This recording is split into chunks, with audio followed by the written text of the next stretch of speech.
Let's break the mold, start believing, and stop waiting for the other shoe to drop.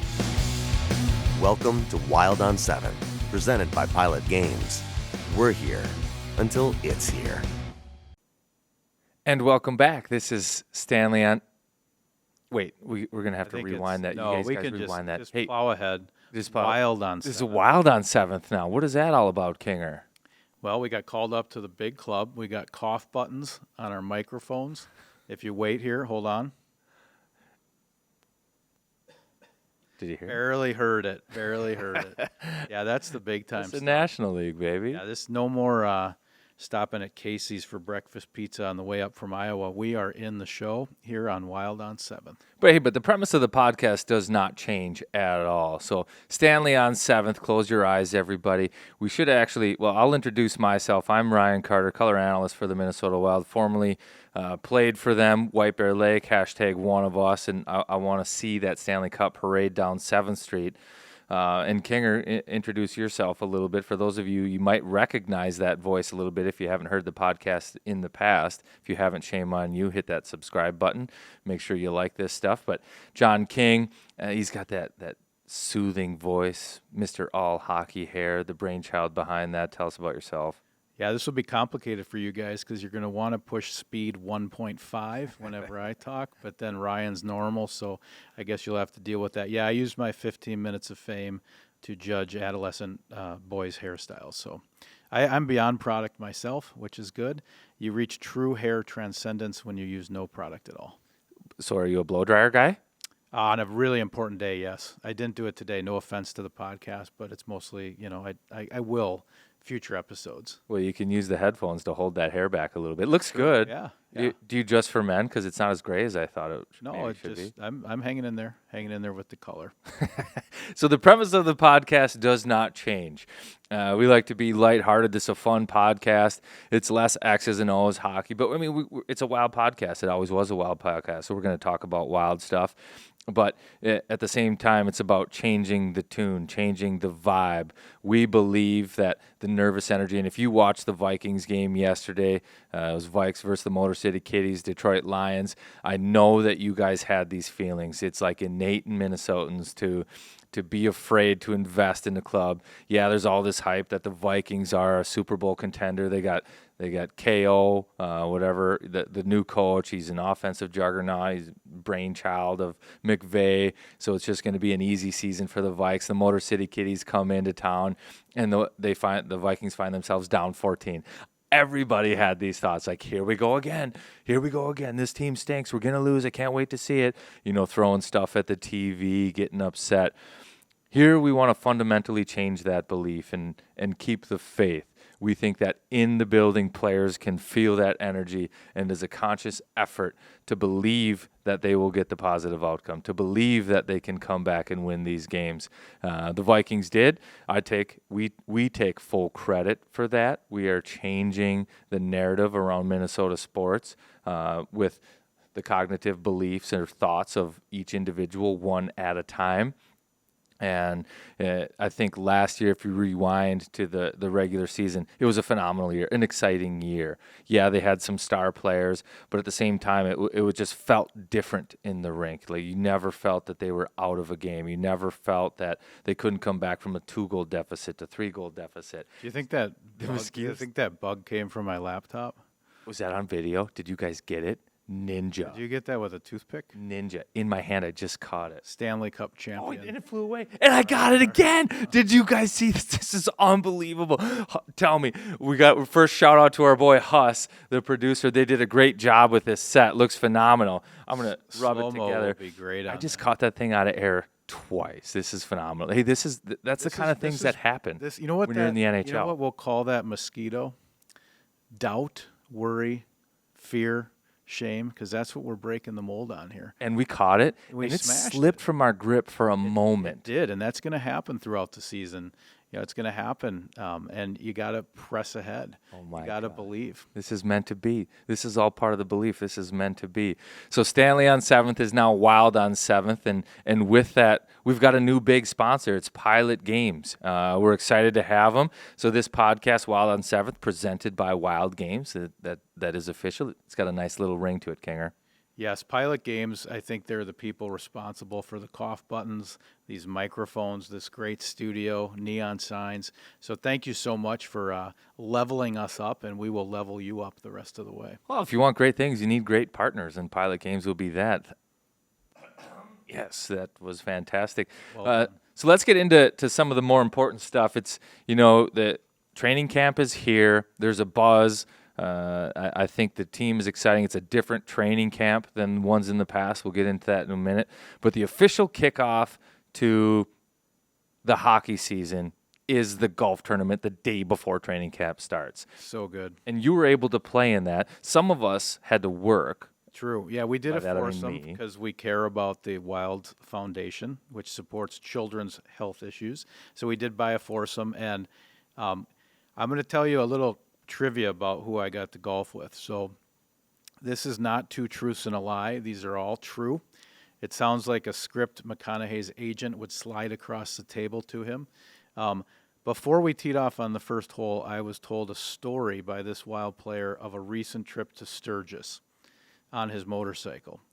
This Wild player had a speeding ticket from a state trooper. He was able to talk down the trooper to get a low enough number that he didn't have to take classes. You didn't have to go to court or something? And he also was wearing a fanny pack when he arrived at the course. This Wild player is. Do we know what vehicle he was driving? I think he drives a pickup. I think a white pickup, but I could be wrong. We can get into this more, but do you know who this person is? I do know who it is, and I'm conflicted by a couple of things, because I don't think, I do know why he's wearing the fanny pack. Why?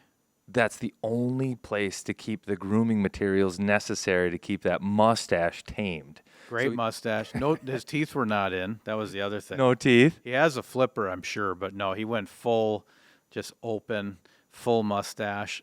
Whenever we had a good shot in the scramble, he would go, "No, we're chilling. We're chilling." I'm trying to make that sound. It's hard. Chilling I think just a without teeth. T-shirt with his face that says "We're chilling" needs to happen at some How's his point. golf game? Hits the ball a ton. Not usually straight, although you did play a hole with us and you found out his driver might have some problems. You had a little rattle. Well, he had broken the driver. If you break a driver, you must swing pretty hard. And any of you that are golfers out there, you'll know, like, there's the adjustment of where the shaft goes into the club head. It's got, like, the nut that you have to wrench on till it snaps. Otherwise, it's, like, loose. It jiggles around. He's been playing with, like, a loose club head. And I don't know if he was embarrassed by playing with it and didn't know that he had broken it or what, but he tried to blame it on me, which is possible that 1 second I did touch it, it broke. But imagine the damage that guy can do with functioning equipment. He hit one 375, which is further than I normally see. And he did give me a lesson from the book of Middleton. We are big fans of the green light on this podcast. What is a green light? A green light is when a hockey team has a rare moment in the schedule to exhale. They might have a couple days off and they're in an interesting city and the coach just says, "Send it." Right? You're in Vegas, you're in Manhattan, you're in Nashville. Let's go. Let's build some unity. Let's build some bonding. You got a green light. Middleton says, "Hey, man, it's not about the green light. It's about the yellow light." Because on the yellow light, you floor it. You floor it. You know what's funny is so when I was about 17 years old, I would get in the mail these personal aptitude tests. Yep. That you'd have to fill out getting ready for the draft, or I don't know, like they'd want to know like about your personality. And that would be one of the questions that they ask like 3 or 4 times, just like in different ways. Yeah, because they're really like if you didn't have to play for 2 days, is it a good idea to drink a case of beer? Is that the kind of stuff it would say, or what? Yeah, they'd ask the same question like 4 different ways, and they'd want your answer. So like, as you're approaching a stoplight and it goes from green to yellow, do you accelerate or do you hit the brakes? It was literally about a yellow light. And you accelerate, like that's like a personality trait. And then they'd ask again, like in a different way, like if you see that there's a lane in traffic and you want to get over and you have a chance to accelerate and get into that other lane, or do you wait and hit the brakes to get the other hole, and it's accelerate, like go. So these personal aptitude things. So clearly he falls into that category of let's go get it. He's an accelerator, which I think that shows up on the ice, right? Like he's not waiting for it. He's kind of a folk hero, right? When he came to town, 2 black shirts, 2 white shirts, a pickup truck, maybe he has a dog, I don't know, but this is kind of the guy you heard about, one of those great guys. But I do want to, I got 5 players that win awards for the first ever Wild on the Tee. These are guys that just were beauties at the golf course. So I know a lot of golf people like hockey. So if you're ever wondering who you're looking for in your foursome, you want Moose in your foursome. Guy is he's just a big ball of energy, talks loud. If you're in the group before or after Moose, you're getting Moose involved with you. He's that kind of guy. Obviously, mids. I call him that because we're tight now. Yeah, you guys are boys. Hartman is just sneaky good. He took Greenway's spot in the putting contest because Greenway mysteriously disappeared. He went out and golfed more after the tournament. Bonus ended. holes? Yep, money game. Ooh.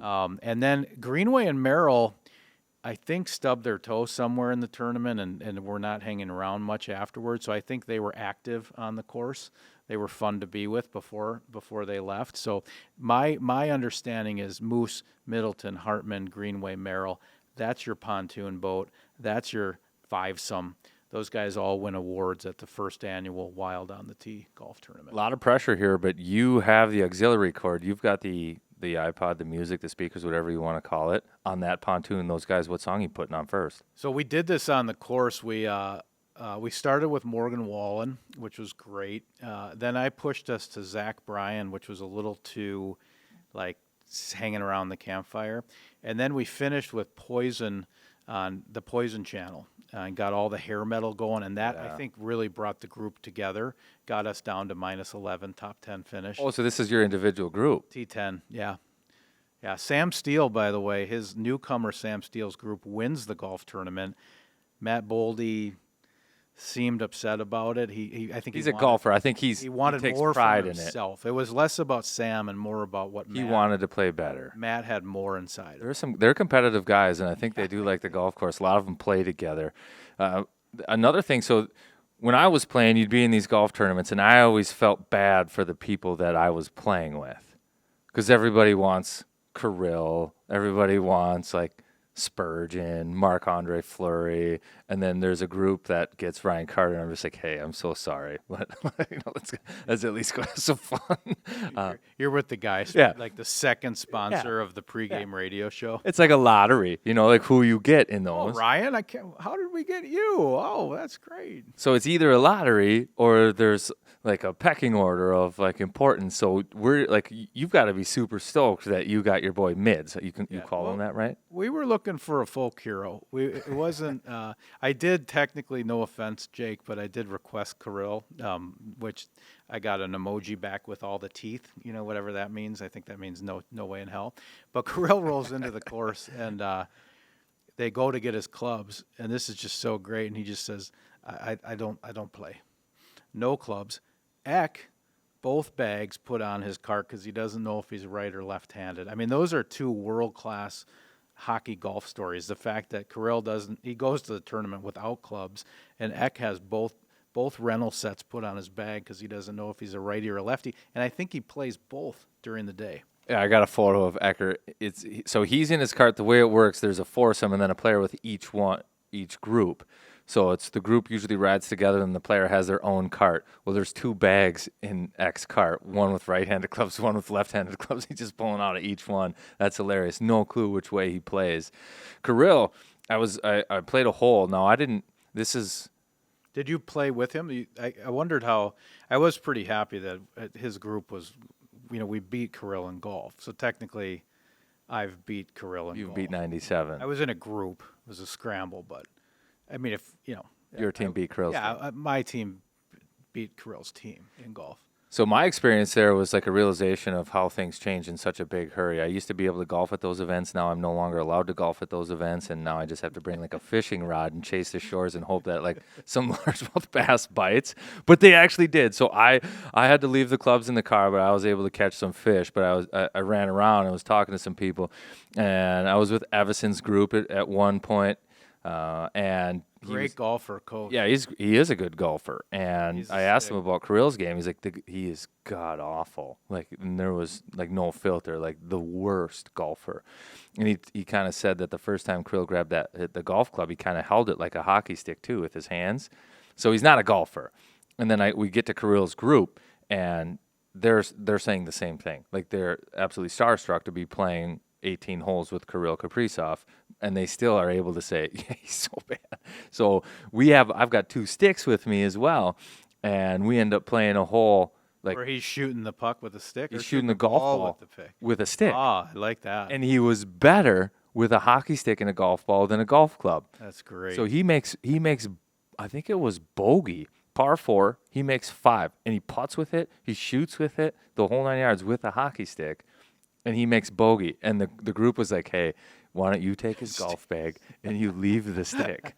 Well, it's not his golf bag, to be clear. We got some good video of it, too. Shout out to Post It Up. You'll be able to find that here later. And the Wild Ethos, another good one we put together. But, yeah, so the golf tournament was fun. The putting contest. And I think another takeaway from that is that the guys just enjoy themselves. They sat on the putting green. There was a little side action going on. Rumor was there was a couple dollars on the putts, and guys are draining them. Boldy's ripping his hair out because he couldn't make them, and the scratch golfer was struggling. Then Felina walks up and buries 3 in the back of the hole. So it was kind of fun to watch. Good setting for the guys to be in at the Royal, which is a nice course, and it was fun to. It was a great event. I liked it. Raised some money for the charity. It's 2 days. It's like a day before media day, so it's kind of their last bit of freedom, so they get after it a little bit. It was a good time. Yeah, some guys deleted some beers. I bet you management maybe would have liked them to delete a few more waters, and maybe they would have. Clean water. If it was a little bit cleaner. And this is not a shot at the water at the Royal Golf Club. It's more of an endorsement for a certain product that we are well aware of here at Wild on 7th. Tell me more. Aquarius Home Services, they treat my water. I've got a Kinetico K5 system at the faucet at home. That's reverse osmosis water. Clear, filtered, perfect, crisp, nice. Kids love it in their water bottle. We're not a bottled water family because we have that. We've got 75,000 squirt water bottles that the kids use. They love the water at home. After a tough game, we talked about the premise of the podcast. Every once in a while, you need to just sit there and think and unwind a little bit, not get too worked up about the result of the game. You might need a good little bourbon at the end of the night. You've got nice, clean, crisp ice cubes. They're clear right out of the mold. Those are fantastic, but it doesn't stop with the water treatment. They do more. Kinetico Home Service, whether you need plumbing, electrical help, you want cleaner water, call Kinetico Homes, or I should say Aquarius Home Services. They've earned the right to be recommended. I use their services, and I recommend them, John. That's a very seductive ad read. I actually, at different points, I was looking deep into your eyes. I felt uncomfortable. Like, is this a striptease or? It's true love, man. Well, hey, cool. I'm sure it'll help sell some of their stuff. That was very well done. Hey, you went to the preseason game yesterday, the first preseason game. What did you notice? Well, I noticed that the building was full. First of all, I was pretty floored by that. The first exhibition game sometimes, and a Sunday, like you think about it, was Sunday, Vikings 3 o'clock start. Vikings are playing, and there's a lot of people there. It was a nice day outside, nice fall day, sunny, perfect. But the people show up. I think that kind of shows that fans are ready for hockey to start. This club is exciting. Go. Yeah, that's kind of where it was at, and that's the energy I felt in the building. And I took it in different, so it wasn't broadcast.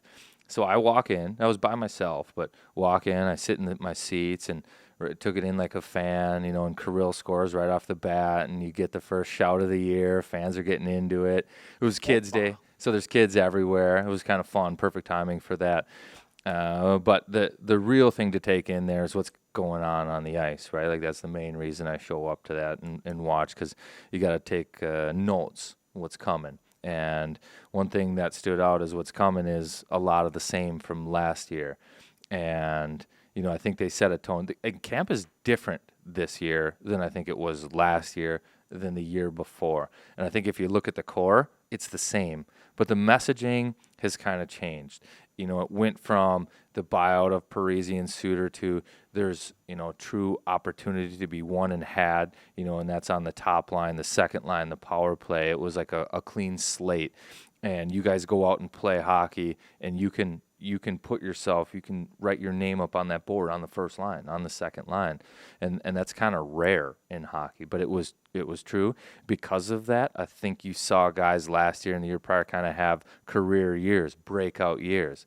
Eriksson Ek, and Kirill was over 100 points. I don't know that it was a breakout, but still, like, shot up there. Even Kevin Fiala, who's no longer a part of the club, had a fantastic year. Ryan Hartman's the same. But now this year it's different, because I think everybody understands when this club plays its best what they have, and that's going to be Kirill with Hartman. It's going to be Eriksson Ek with Foligno, and Kirill with Zuccarello on that other wing. And it's more about maybe some supplementary pieces and some guys coming in and winning jobs. You look at the salary cap right now, the Wild have some money, and there's speculation that there's room on the roster for another forward. And, some of these young guys, I would say there's not a lot of competition in terms of where people are going to fit in the lineup, because there's, like, we know the top line's the top line, the grief line is the grief line, and there's some spots around, like who's Boldy going to play with, what's that going to look like. So there are some spots, but these young guys have to show up and play. I thought the young line played well. It's also good, I think, the message Dean sent, where the first exhibition game is often reserved for junior guys and young guys that, they were just recently drafted. You've kind of got to, as soon as you see their name on the sheet here, you say, okay, where are they from? They're from Halifax. Where did they play last year? Trying to figure that stuff out. They usually just kind of burn the first game, right? Yeah, and it's like when a college team plays a Canadian university in the first game. Yeah. So, and different goal each period, sort of thing. Right. And what happens is in the NHL, you earn your number. So you get to pick eventually, but that's not until you've earned it. So you'll see these first exhibition games, a lot of numbers from like 56 to like 79, because they just give you a number. It'll be like your number's 57. Like, that's a terrible number, right? But you'll see number 57. You'll see like 70, whatever, 73, like weird numbers out there. And it's a lot of young kids, but not the first exhibition game. Like, it was Kirill Kaprizov. It was Ryan Hartman. You also had Eriksson Ek and Marcus Foligno. Matt Dumba was playing with your boy Midzi, and Marc-Andre Fleury was in the cage to start. Like, they iced a pretty good lineup, and I love the message that it sends right off the bat. I think everybody's disappointed with how last year ended. You go into St. Louis, tons of hype, and it all of a sudden felt like you blink and the season was over. It just didn't feel right. Everybody's uneasy with it. And the fact that the message has changed, there's not as much true opportunity to jump up and down the lineup. How are you going to motivate guys in camp? And it's right off the bat. We're putting the guys out there that we want to play and that we want to win this exhibition game. We want to play hard. Like, Kirill loves hockey. He loves to play. He's going to play. Same with Ecker, same with Marcus. Like, these are energy guys. You think about it, they put the energy guys in the first exhibition game. They're setting the tone for camp. And I think it forces the young guys to go out there and have to play well and have to play hard. And I think they did that. It was very noticeable.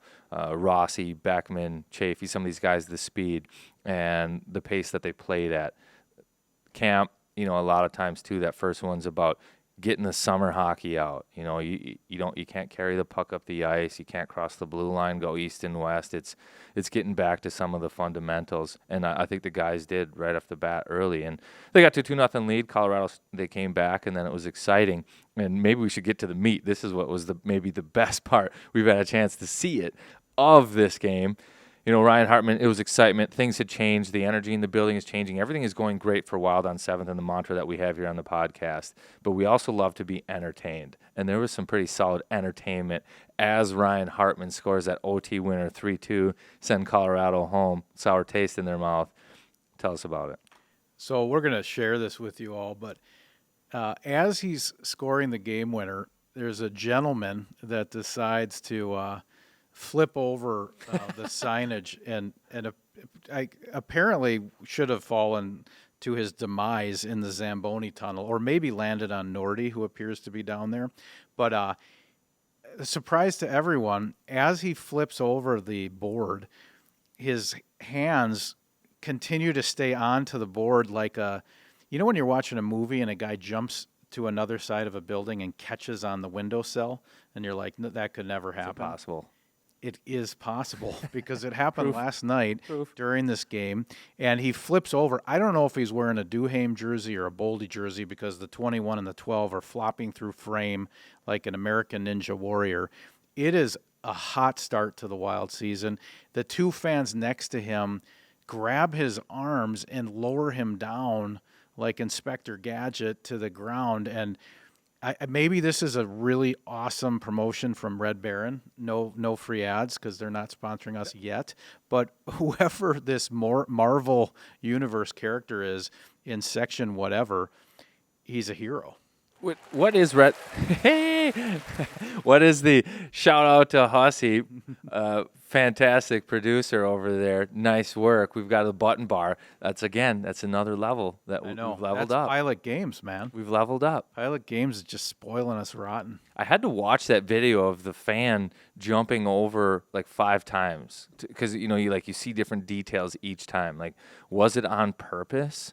Well, he kind of buckles right when they score, like he's like maybe he's not feeling well, or he had too much. Yeah, like he's getting sick almost, and then, like you said, it's uneven bars. Yeah, he doesn't have the Star Wars hands. He's got the G.I. Joe Kung Fu grip because he can flip and still hold on. Right. And then the presence of mind by his two line mates to say, hey, we got you. We're going to lower you down. Maybe Nordy's involved down there. I don't know if Nordy catches him at the bottom, but it is a moment, and we do not condone theatrics in the Zamboni tunnel, but the fact that a real Avenger is totally excited about the Wild season the same way we are only means good things. It's like Spider-Man was in the building watching last night, and he just got a little too excited when Hartman scored the game winner, and it just kind of came out. But we're gonna have to get that guy.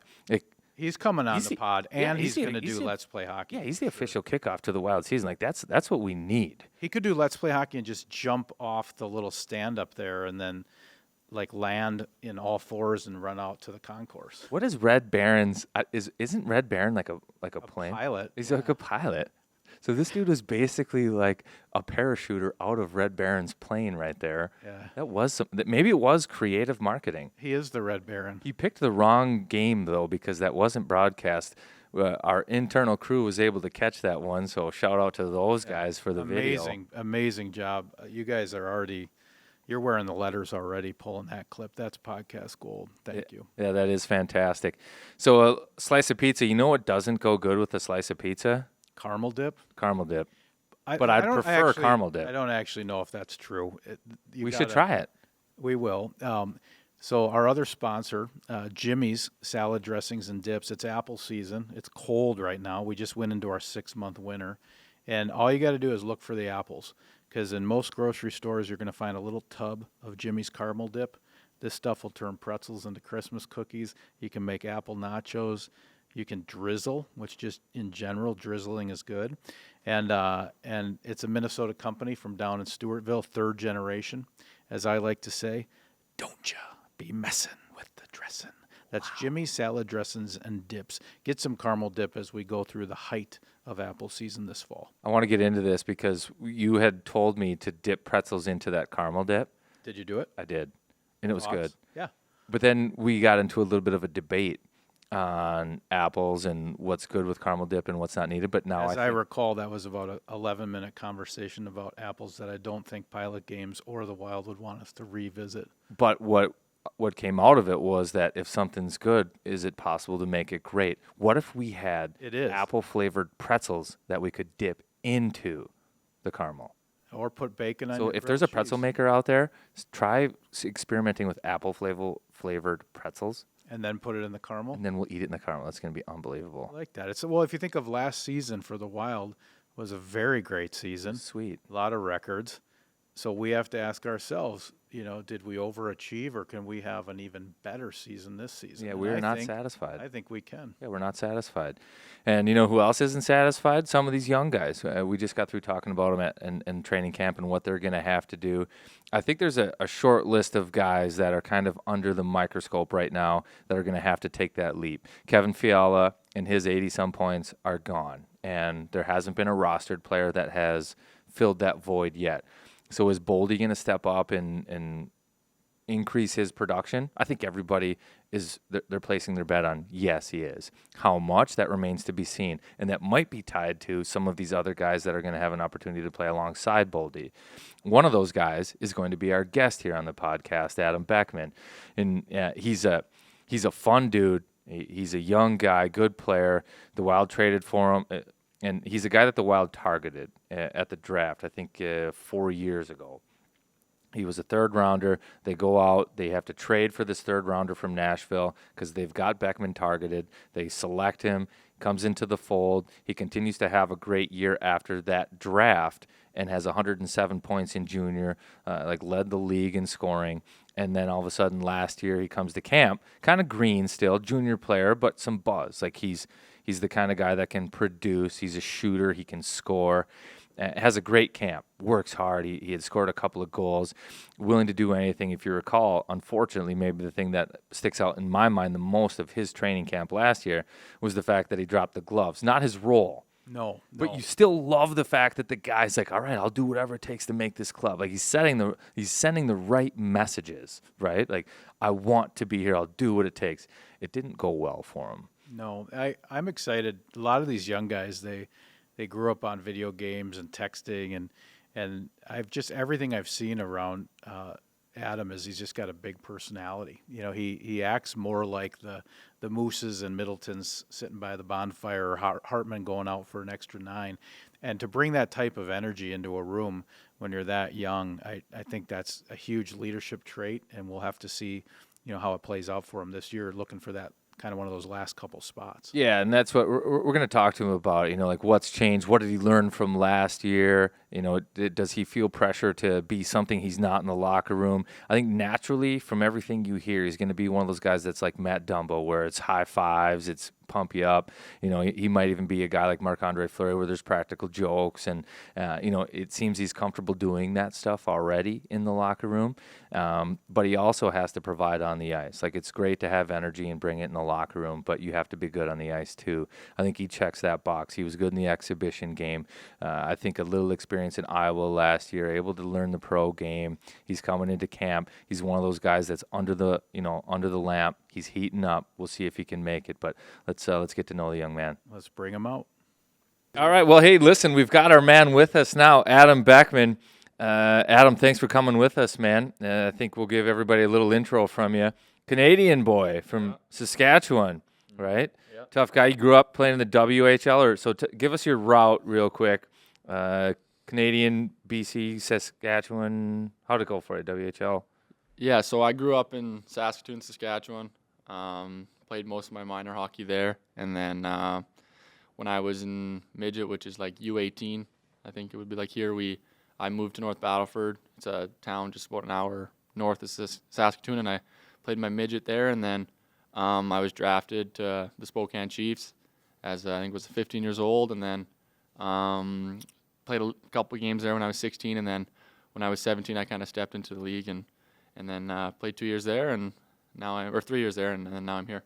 Yeah, so quick questions. We got some rapid fire. We're going to get into it briefly, but before we do that, when did you become like a player? Like, when was it like, yeah, man, like, WHL, were you 16 years old, you move away, like, man, I could be good? I think, when I was young, I think I was a pretty good player, like really young, like 10, 11, like the brick tournament and stuff like that. I was kind of one of the stronger players, I think, and then I didn't mature for a little while. Like, I was kind of behind my age group for a little while, and then kind of when I turned 16, 17, I think I hit a growth spurt and just kind of started to, my body mature physically, and I think that just kind of helped with my confidence and kind of took off from there a little bit. So it took a little bit of nature's nectar, whatever that is, for the young man, and then all of a sudden, boom, he's a player. I like that. Let's get it, Kinger. Why don't we hit him with the rapid fire? We got to learn some more about this guy. These Canadian kids, they're sometimes, for me, U.S. guy, high school hockey. We all know the way here. The Canadian route's a little different, so we got to learn about you. You ready to get loose? Yeah, loosen it up. Just let the shoulders down a little bit.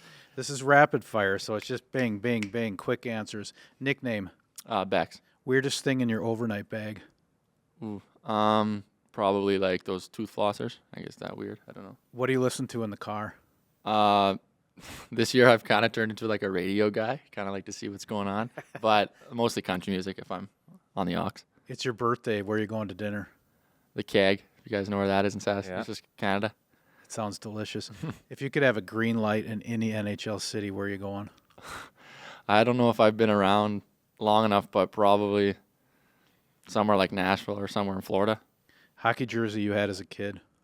Jordan Eberle. Pre-game meal? Chicken and pasta. Go-to drink at the bar?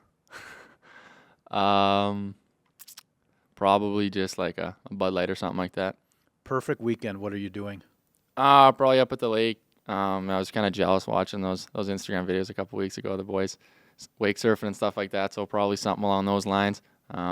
Just kind of. You're a cabin guy. Cottage. Yeah, cabin guy, not cottage. That's a Toronto thing, or maybe around here. But at home, it's the cabin. It's the lake life. Good, just like us. Hidden talent. I don't have a hidden talent. I don't think. I'm pretty basic. Gift card from any store.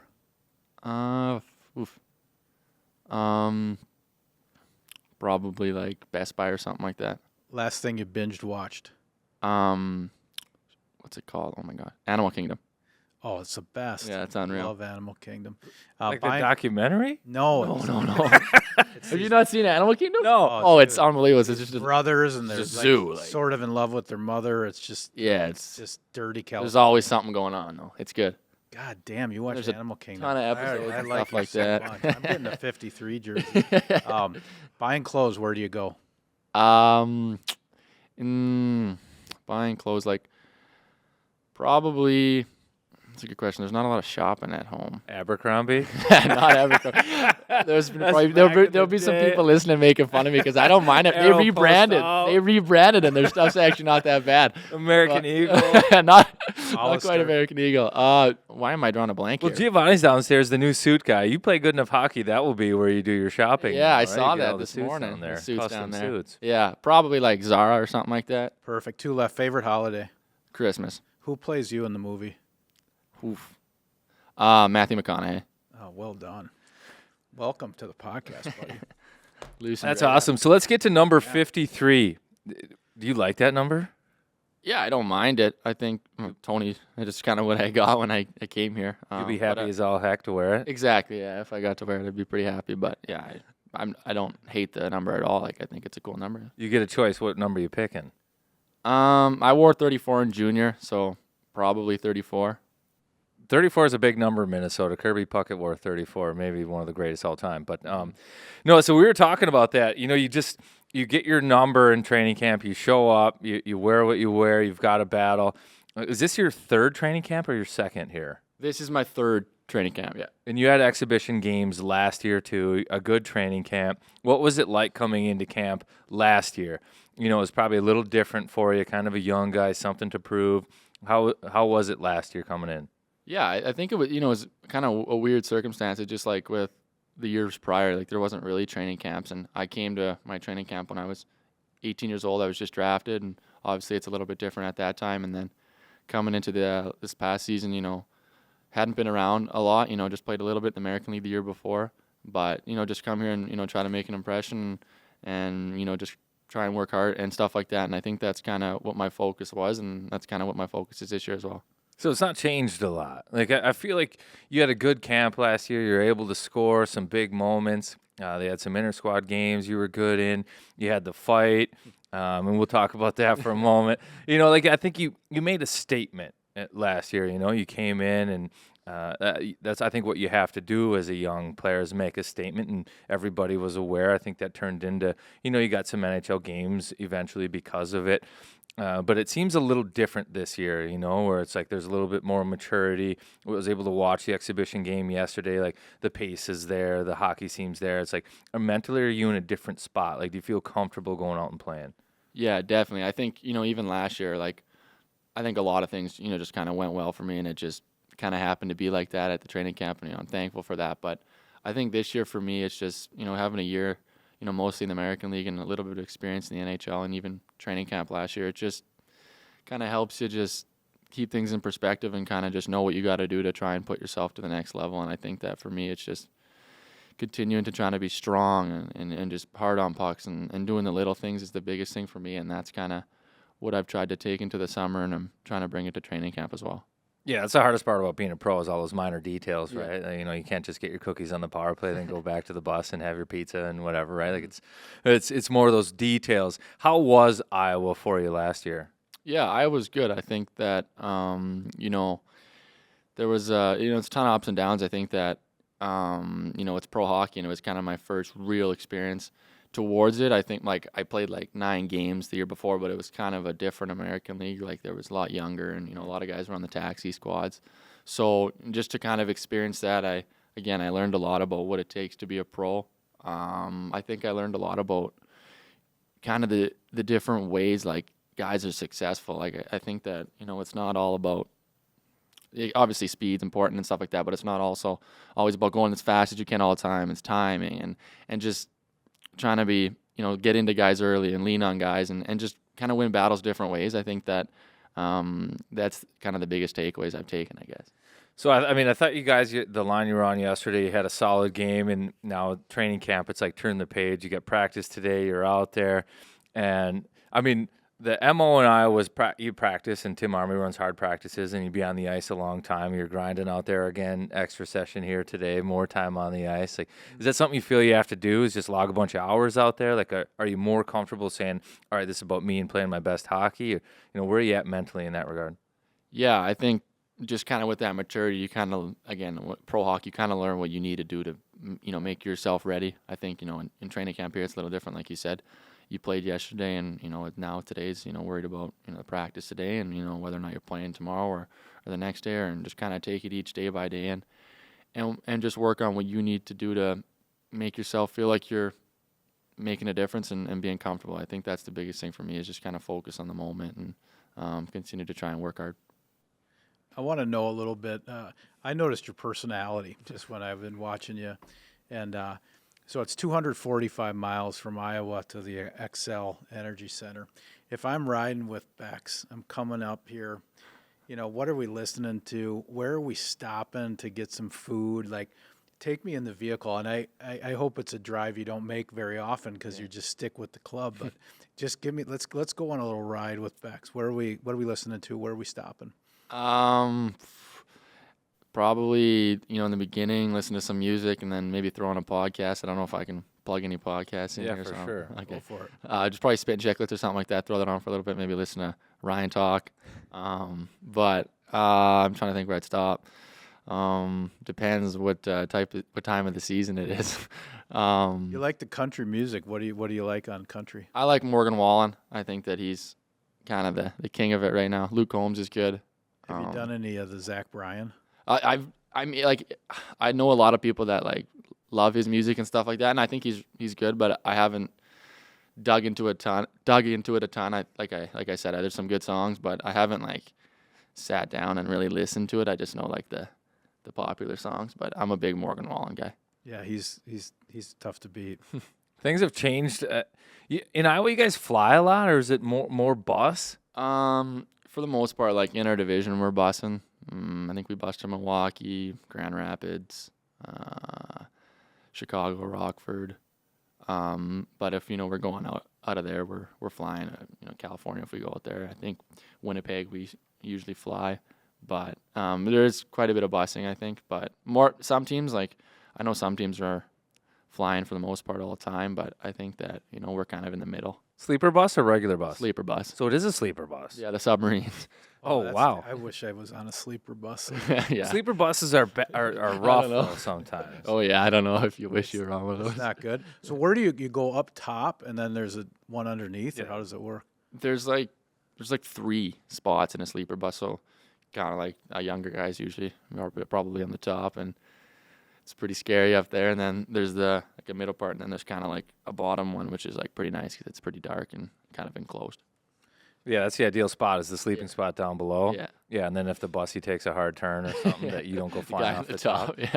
What, like, so that the thing that stinks about the sleeper bus is it really kills like the card game or a lot of that stuff. So like you just watch movies on there. Do you guys have a card game going or? Yeah, like there is a card game at the back with the older guys are usually playing back there. They kind of just stay up for the most of the ride. Obviously, if it's a really late, long trip, guys are sleeping. But yeah, it's kind of like you said. It is awkward because like if they're playing cards at the back, the lights are on. So if there's a guy at the front that wants to sleep, it's kind of tough. You just kind of have to tough it out. I think that I kind of like when I'm on the bus. I kind of like to be in the mix a little bit and see what's going on, see what everybody's doing. Yeah, that type of thing. Hey, did you happen to notice last night after the overtime winner? Did you see the guy go flipping over the railing in the Zamboni tunnel? Nope, I did not see that. We got to get a little play. Yeah, there's a guy that after they score, there's a guy that falls like through the Zam tunnel. It's awesome. We don't know. okay? We think he's probably like a gold medal gymnast We after think- this, but he should be fine. We think he's maybe a Marvel superhero. Or He's the kind of guy that you put on the top bunk just because if he does fall off, he'll be all He right. lands it. So just I'm going to give you this. So just watch by the Red Baron up here. So he's just hanging out up there, and This is no joke. these are the kind of things that you inspire people to do now. I don't know if that's So a big he deal or buckles not. right here. Oh, look at ready. Yeah, that's what we said. Is that a Duhame jersey? Oh my God. He actually flipped off it. Is that actually Duhame? It's 21. I know. It's either Boldy or Duhame. Oh, I see. And then he gets. I mean, is that? That's outrageous. That's the He got kind some of- chalk on his hands, maybe. That's preseason game 1 in Minnesota, and we are American Ninja Warrior. that's level. pretty funny.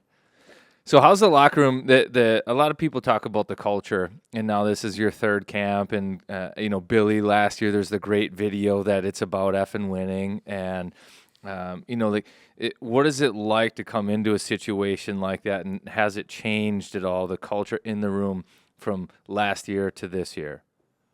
I think like you said, that winning mentality is a thing that they're trying to enforce this year, and I think that it's awesome. I think that even last year with the year they had, it was awesome to kind of be a part of a little bit, but watch mostly. But yeah, like this year, I think it's that winning mentality, and that's what guys are doing every day. And I think that from the start of preseason, that's the way they want to look at things, and you're going to win no matter what you're doing. And I think it's awesome to be around for sure. So you're on the ice, and I kind of want to talk about. Kinger talked about the personality, and I mean, we don't know you. I don't know you well enough, but I mean, let's say you're the oldest guy, the captain of your junior team. Like, are you pulling pranks? Is it energy in the room? Are you back of the bus fun, leading the card game kind of thing? Like, what is a comfortable Beckman gonna be like? Yeah, I think obviously you said junior. I think that I'm a pretty loud guy. Kind of excited. Trying to make everybody feel welcome. But yeah, like you said, at the back of the bus, kind of shooting in the back, and just probably sometimes guys tell you to maybe zip it a little bit. They're trying to sleep or stuff like that. But I think there's usually a group of guys that kind of like doing that or like being around that for the most part. So, but yeah, just kind of just try to be as positive as I can for the most part. And obviously, there's some days where you don't quite feel like that, but just try and bring that as much as I can. So we've noticed you loosening up too. I mean, we were looking at your first photo. yeah. When you came into the league here, Yeah, we should get this photo up. You were a little high and tight, and I don't know if is this your draft photo here? Yeah, that's the draft photo. That was at the draft. That's a good one. The ties buttoned up nice and tight, good hairstyle. So let's imagine this guy is trying to tell that guy something. What would you tell him? It seems like this is more your back of the bus you. Yeah, And this Dead Poets Society thing over here is more. This is front of the bus, top bunk. Yeah, that is. He's praying before bed. Please let me come back to the back of the bus. I think, that picture was kind of at the draft, so I think that was kind of a whirlwind of a day, just kind of with the emotions. It's a and nice stuff like that. tie. Yeah, it's a good tie. It's a good coordinated. suit. I think I still got the same suit, so wear that a little bit. It's good. Where's the Bob Clark Trophy right now? WHL top scorer. Where is that right now? I actually, believe it or not, it's funny you asked that. I got that like a week ago because it was kind of like it was the end of that COVID year, and then 107 points. and then we Not bad played. at all. I forget what we played. Like we played that COVID year, and it was kind of weird. And I had to fly from Spokane to Iowa at the end of the season to come play a couple games, and then I went home from there. But I didn't have space to take anything, so it was just like sitting in Spokane for the longest time. And then they shipped it out to my house like a week or like 2 weeks ago. So it's funny you asked that. So like, what do you do with it? You sleep with it, or It's just like a little flag. It's not a full big trophy. What? Yeah, it's not like the actual. Hey, man, top score in the W. I mean, that's great. Do you know, Thank you. I mean, you're 3 training camps now, 107 points, Spokane. Are you starting to figure out what type of player you might be or where the slot is? What have you learned so far in the tryout process? Yeah, I think that I think I can still be that player. I think you just got to find different ways to produce and different ways to be that guy. I think that, like I said, just learning different ways to put yourself in positions to be in a scoring zone or make a certain play. And I think that, the pro level is a lot different than the junior level, but I think that just try to use my hockey IQ to help me in ways like that, and just continue to try and work on my strength to help kind of put myself in positions to try and produce offensively. October 6th is the anniversary of your fight with Nathan Walker. What do you have planned to celebrate? Are you gonna watch the fight? Are you gonna go to dinner? Are you gonna FaceTime Walker? Show him that the nose is back? I don't know. Maybe I'll turn my phone off all day. That'll probably be my celebration for that day. Try not to look at anything. Walk us through the fight, because I remember you were just doing everything, man. You spilled the beans last year to make the team in every great way, and getting in that fight would be another thing. Walk us through the fight, which I'd imagine is not something you do every day. Yeah, no, I actually, I hadn't really fought prior to that. I probably saw that, but I think just, So that was number one. yeah, that, well, the little scrums, but I'd never actually, gotten in a full-fledged tilt like that, I don't think. But I think just, it's just kind of the way the game was going. I think they were up 2-0 early, and he was just yapping a little bit, and then I started yapping back a little bit, and then it just kind of escalated, and he said, "You want to go?" And I just kind of said, "Yeah," we went, and you guys saw the aftermath of it, and but yeah, that's kind of how it went. It wasn't anything too planned out or anything like that. so you didn't fight in junior or anything? No, I actually didn't. So 0 junior fights, kind of same, like scuffles, like you'll get Yeah. like the stinky mitt in front of the net and Yeah. stuff, but it's not like toe to toe. No, I didn't square up or anything like that. That was almost exactly like my first fight. Mine was in junior though. No clue what I was doing. Somebody said people like it, it'll be good if you fight. And somebody asked, and I was like, it was so weird. You're just like, I guess sure. So then you fight, and then it's like, well, this sucks. This sucks. All you do is punch, and you hope you hit something. And my nose is all bloody after.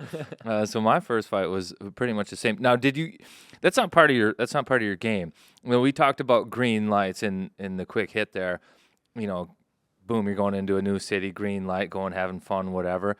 I think that what I'm thinking about here is like in your game, like.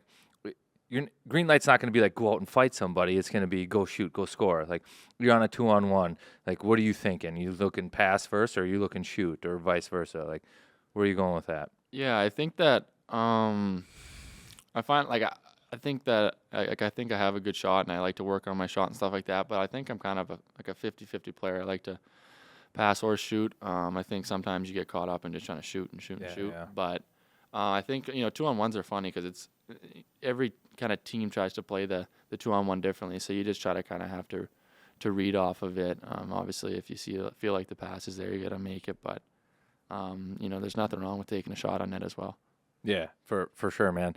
Well, I tell you what, you've impressed with your game. I think that there's a group of guys, and let's talk about some of these young guys that are on the cusp. You played with a few last year. It's Boldy, I think, has graduated to an NHL player. You've got Rossi, yourself in the mix. There's a couple of spots. Like if you're looking at the roster, you're looking at the whiteboard, hey, there's a chance for me on this team.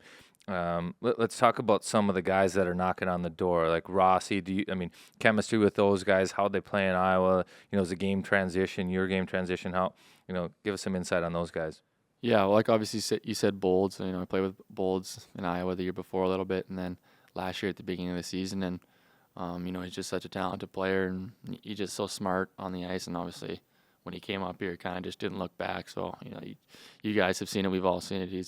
He's quite a player. And then you know, obviously playing most of the season down in Iowa, Marco was there, and same type of thing. Just you know, super skilled and smart and strong. Little guy, but he's strong. And even last night, you kind of saw the type of plays he can make. But yeah, awesome skill set and awesome player. So it's kind of cool. You know, we're all kind of the same age. Obviously, Marco was drafted a year later, but we're all from the same birth year. So kind of breaking in at the same time. It's pretty cool. Yeah, I think there's like a natural transition there where it's nice, it's comfortable to have like a peer that you're with and that you can play in a line with that plays the game the same way that you're comfortable with. You come into camp, I think you can really help stand out that way. But I also think it's a credit to you guys, the way you played in Iowa and throughout junior actually. But you've got guys like Kaprizov and Zuccarello and those names, but camp, a lot of the buzz is about like the depth and the young core that's coming up. There's a lot of excitement. You're certainly part of that. But yeah, so I mean, I wish you nothing but the best of luck going forward in this, Kinger. Any other questions? Yeah, just one last one. I'm wondering if you notice anything different from last year to this year, right? So we were talking about how a lot of big time players in that first exhibition game, because there's a lot of these guys have been skating together for weeks, a lot of rink rats. I mean, Krill wants to play all the time. Do you notice a difference this year versus being here last year? Anything body language wise, anything feel different in the club overall? Like I said, I think, you know, Ryan mentioned it a little bit earlier, just that winning mentality. I think that, and even in the room, like it starts now, like, you know, we were up 2-0 yesterday, but it's like just, you know, let's close this game out, and you know, kind of things happen, but we still managed to bring home a win. And I think that's just the entire mentality of what this team's going to be like. And I think, you know, obviously, even last year it was like that as well. But again, it's just kind of more, it's more pushed on you, and it's awesome. I think that's you know the way it should be, and it is about winning at the end of the day. So it's pretty cool to be around and kind of watch it. I think a lot of times, too, that locker room is about weaning out some of the bad seeds and keeping the good ones. Now, I went down and tried to get a little information out of Andrew Height, known as Whitey, and Tony DaCosta, but they didn't feed me anything, but they said, you know, that they might be bad influences on you. They might be busting your chops a little bit, but are those guys treating you all right down there? I was wondering when it was going to come up, because he was looking at me and he said, just pump my tires. This is Whitey. Yeah, yeah, they've been awesome. I think that, you know, Whitey and Tony are the best. The whole staff here is awesome. But yeah, they're awesome. Just kind of making you feel like you're a part of things and goofing around and kind of fitting in with my personality a little bit. And I think that it's cool to kind of be a part of that, and you know, just to go out of the way to do that, you know, and make me feel a little bit more comfortable is awesome. And I'm obviously thankful for that. And then obviously what they do on a daily basis with their jobs, right? Like with Tony, with the equipment staff and the entire equipment staff, and then Whitey just kind of making sure everything's going all right with the logistics. Well, part of being a pro is making sure that those guys are accountable and do their job right. So if you happen to fall out on the ice, don't hesitate to call Tony out and blame it on him. That's right. You know. Bad edge. Yeah, that was a bad skate, Tony. But I appreciate you coming up, my man. Best of luck. And again, yeah, you're fun to watch out there. Thank you. Thanks for having me. Thanks. That was Adam Beckman. This is Wild on 7th. We're here till it's here. Special thanks to Pilot Games, presenting sponsor. We're going to have a fun year, man. This is going to be great, Kinger. Again, Adam, thanks for joining us. That's it for us today. Let's go. Thanks, buddy. Thank you, guys.